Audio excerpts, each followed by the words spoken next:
რწმენა საქმის გარეშე არ არსებობს. არ არსებობს რწმენა საქმის გარეშე. საქმე შენ ისეთი საქმეები გაქვს, როგორი რწმენაც გაქვს. ანუ საქმეში ვლინდება შენი რწმენა. თუმცა შენი გაკეთებული საქმეები კი არ გაცხონებს, საბოლოო ჯამში იესო ქრისტე გაცხონებს. იმიტომ რომ მაცხოვარი იესო ქრისტე. მაგრამ შენი საქმით ჩანს შენი მონდომება და მისწრაფება რამდენად წამს მეთი და რამდენად გინდა რომ გადარჩე. მოდი ერთი ასეთი მაგალითი მოვიყვანო. ხომ არის შემთხვევა, რომ ადამიანი მიწაში თესლს ჩააგდებს და მცენარე ამოდის. მაგრამ არის შემთხვევა, რომ თესლს ჩააგდებს და მცენარე არ ამოდის, არ გაიხარებს.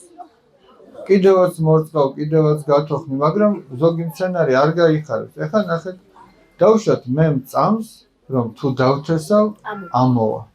მაგრამ თუ მწამს და წავალ და ტახტზე წამოვგორდები და არ დავთესავ, ამოვა? და რომ წავედი, მიწა ამოთხარე და რომ ჩავაგდე და მიწა მივაყარე, ამ საქმემ ხო გამოაჩინა, რომ მე ესე იგი მწამს, რომ ეგ მოხდება. და თუ ვინმე არ მივა და არ დათესავს და იტყვის მე რომ მე მწამს, რომ ესე მოხდება, დაიჯერებ რომ ახლაც წამს მას. ვერდა? მაგრამ მეორე მხარე, ჩვენ რო წავედი და რო ჩავაგდე თესლი, იმიტომ კი არ ამოვიდა.